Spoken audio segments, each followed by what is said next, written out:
Hi friends, எல்லாருக்கும் வணக்கம். இன்றைக்கி வந்து பார்த்திங்கன்னா நம்மளுடைய மதுரை ஸ்டைலில் வந்து குழம்பு பொடி செய்ய போகிறோம். அது போக முறுக்கு மாவு, செட்டிநாடு ஸ்பெஷல் மணகோலம், இது எல்லாமே நம்ம தயார் பண்ண போகிறோம். இதில் வந்து நம்ம மாவாக தான் அரைச்சி எடுத்துகிட்டு போக போகிறோம்.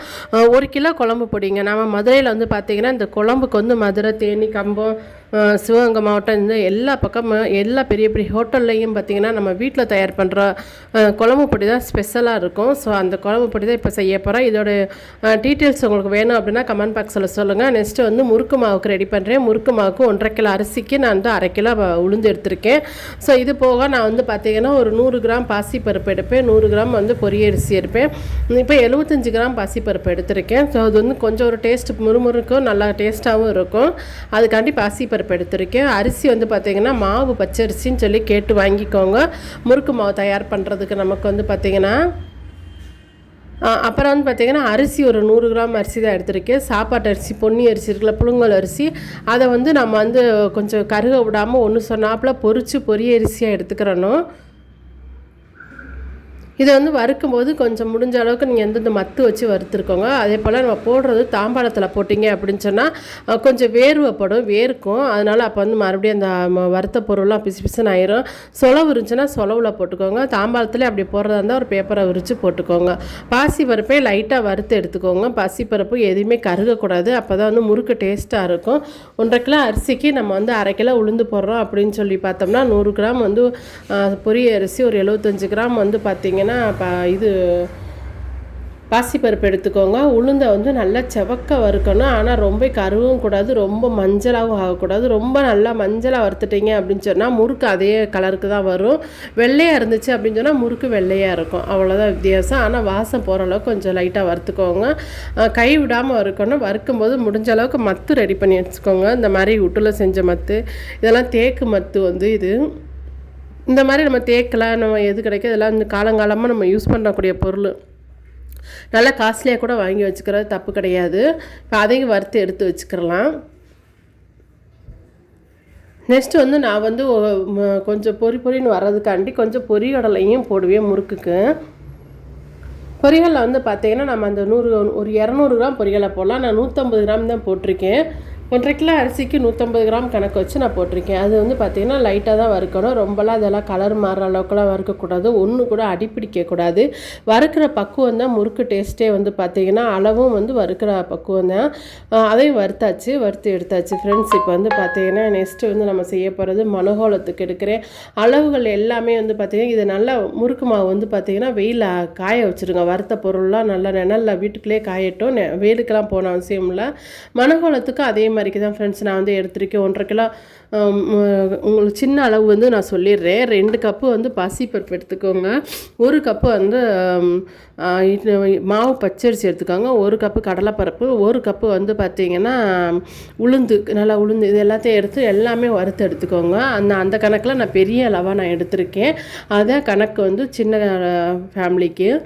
பார்த்திங்கன்னா இப்போ எல்லாமே வறுத்து ரெடியாக எடுத்து வச்சாச்சு ஃப்ரெண்ட்ஸ். நெக்ஸ்ட்டு வந்து பார்த்திங்கன்னா மிளகா வத்தலுக்கு வந்து பார்க்குறீங்கன்னா குழம்பு பொடிக்கு ரெடி பண்ணிக்கிட்டு இருக்கேன். எல்லாமே அப்படியே ஒரு செட்டாகவே வாங்கிட்டு வந்துட்டேன். நான் 1 கிலோ வந்து அரைக்கிறேன் அப்படின்னு சொன்னால் நான் வந்து இந்த தடவை என்ன செய்யணும், உரப்பு வந்து நல்லா காரமாக வேணும் அப்படின்னா நீல வத்தல் சேர்த்துக்கோங்க 1 கிலோவே. இல்லை எனக்கு மீடியமான காட்டம் போதும் அப்படின்னு சொல்லி நினச்சிங்கன்னா 1/2 கிலோ குண்டு வத்தலும் 1/2 கிலோ நீல வத்தலும் சேர்த்துக்கோங்க. ஒரு 100 கிராம் காஷ்மீர் வத்தலும் சேர்த்துக்கோங்க. இந்த ஒரு மிளகா வத்தல் செட்டாக வச்சுக்கோங்க. மல்லி ஒரு 1 கிலோ வாங்கிக்கோங்க. சீரகம் ஒரு 200 வாங்கிக்கோங்க. சோம்பு ஒரு 100 வாங்கிக்கோங்க. மிளகு 100, 150 கூட போடலாம். ஏன்னா நம்ம இந்த குண்டு வத்தல் சேர்த்துருக்கோம். 150 சோம்பு, 150 மிளகு சேர்த்துக்கோங்க. மற்ற ஐட்டம்லாம் கடுகு, உளுந்து, வெந்தயம்லாம் 50 கிராம் தான் ஃப்ரெண்ட்ஸ். எல்லாமே அரைச்சி எடுத்தாச்சு ஃப்ரெண்ட்ஸ். பேக் பண்ணுறலாம் நான் வந்து வீடியோ எடுக்க முடியல, ஏன்னா பறக்க நம்ம கிளம்பிக்கிட்டு இருக்கனால எதுவுமே வீடியோ எடுக்க முடியல. எல்லாமே பேக்கிங், தேங்காயிலேருந்து எல்லாம் வாங்கிட்டு வந்திருக்கேன். ஏன்னா இங்கே வந்து ஹரியானாவில் ஒரு தேங்காய் 100 ரூபா 70 ரூபாய்க்கு விற்கிதுன்னு சொன்னால் பாப்பா. அதனால் எல்லாம் வாங்கி பேக் பண்ணியாச்சு ஃப்ரெண்ட்ஸ். எல்லாத்தையும் எடுத்து வைக்கிறக்குள்ளேயும் போதும்னு ஆயிடுச்சு.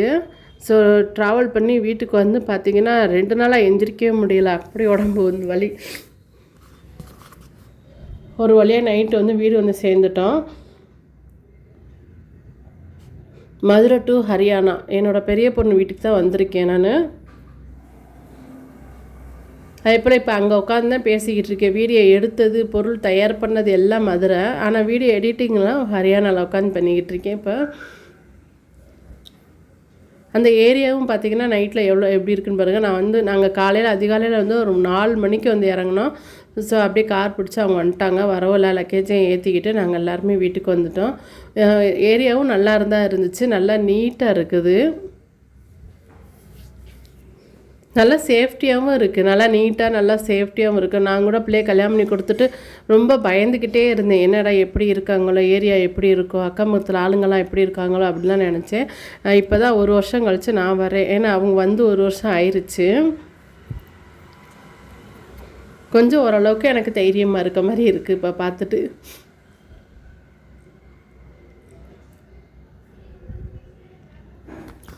எல்லாமே நம்ம மதுரையில் தான் வாங்கி நம்ம ரெடி பண்ணி அனுப்புகிற மாதிரி இருக்குது. திங்ஸ் எல்லாம் வந்து மிளகாப்பொடி இந்த மற்ற ஐட்டங்கள்லாம் நான் வந்து மதுரையிலேருந்து அரைச்சி அனுப்பிவிடுவேன். இப்போ ஓரளவுக்கு அவள் வாங்கி பழகிக்கிட்டா. அதனால் சரி சொல்ல இப்போ இட்லி பொடியெல்லாம் அவளே அரைச்சிக்கிறான். அதனால் சரி குழம்பு பொடி மட்டும் நீங்கள் அரைச்சி கொண்டு வந்துருங்கம்மா அப்படின்னா, குழம்பு பொடி, முறுக்கு மாவு, மணக்குழம்பு மாவு, அதிரசம் இதெல்லாம் வேணும்னா, சரி அதிரசம்லாம் அங்கேருந்து தூக்கிட்டு வர முடியாதுல்ல.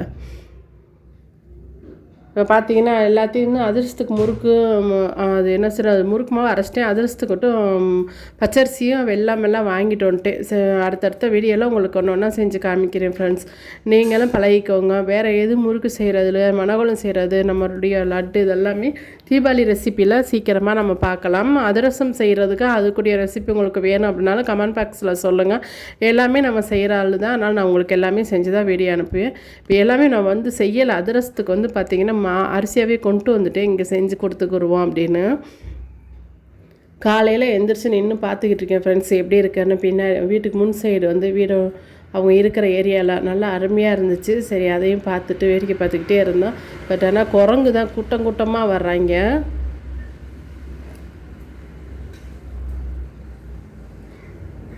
சரி அப்படியே உங்களுக்கும் ஒரு வீடியோ எடுத்து காமிப்போம் அப்படின்னு எடுத்திருக்கேன். மரங்கள் எல்லாம் பார்த்திங்கன்னா நம்ம ஊர் மதுரை மாதிரிக்கு தான் ஃப்ரெண்ட்ஸ். ஆனால் இங்கே வந்து நல்லா கொய்யாக்காலாம் நல்லா வளர்ந்துருக்கு வீட்டு வாசல்லையே. இது வந்து எலுமிச்சம்பழம் மரம். அது வந்து பவளமல்லி, கொய்யா மரம் இதெல்லாம் அப்படியே இருக்குது. நான் இப்போ இருக்கிறது எங்கன்ட்டா ஹரியானாவில் இருக்கேன். என்னோடய பெரிய பொண்ணோட வீட்டுக்கு வந்திருக்கேன். சரி அப்படியே உங்களுக்கு லாக்கலாம் கொஞ்சம் கட் பண்ணிவிட்டு எடுக்க முடியாத சூழ்நிலை. இப்போ பார்த்திங்கன்னா வேகமாக இப்போ வந்து பல்கனில் நிற்கிறோம். இன்றைக்கி பிரியாணி கிண்டியிருக்கோம், வாங்க போய் சாப்பிடலாம். பாப்பா வந்து சாப்பாடு ரெடி பண்ணிக்கிட்டு இருக்கிறான். அதாவது மட்டன் பிரியாணி, மட்டன் கிரேவி நானும் சேர்ந்து தான் செஞ்சேன். சரி நேற்றெல்லாம் பார்த்திங்கன்னா வந்த நாள்லாம் வந்து எந்திரிக்கவே 11 மணி ஆயிடுச்சு. அவங்க தான் சிக்கன் கிரேவி வச்சு ரசம் வச்சுருந்தாங்க. மறுநாள் மட்டன் பிரியாணி, மட்டன் கிரேவியும் வச்சது. சரி வச்சு எல்லோரும் நல்லா உட்காந்து ஜாலியாக சாப்பிட்டுட்டோம். கறி வந்து கொஞ்சம் வித்தியாசப்படுது ஃப்ரெண்ட்ஸ். நம்ம மதுரையில் வாங்குகிற கறிக்கும் இங்கே ஹரியானாவில் வாங்குகிற கறியும் கொஞ்சம் வித்தியாசப்படுது. நல்லா இருக்கு. ஆனால் கறி வேகிறதுக்கு மட்டன் வந்து கொஞ்சம் லேட் ஆகுது. மற்றபடி நல்லா பீஸெல்லாம் நல்லா இருந்துச்சு. மட்டன் பிரியாணி, மட்டன் கிரேவி தொக்கு மாதிரி வச்சுட்டேன். நான் மட்டன் கிரேவி மாதிரிக்கு வச்சுட்டேன்.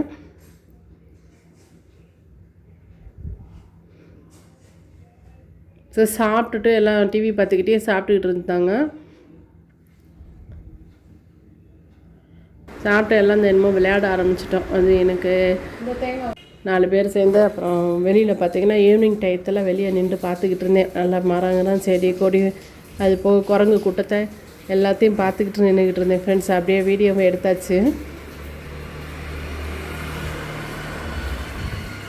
சரி ஃப்ரெண்ட்ஸ், உங்களுக்கு இந்த வீடியோ பிடிச்சிருந்துச்சுன்னா சேனல் சப்ஸ்கிரைப் பண்ணி லைக் பண்ணிக்கோங்க. நம்ம அடுத்த வீடியோவில் சந்திக்கலாம். பாய்.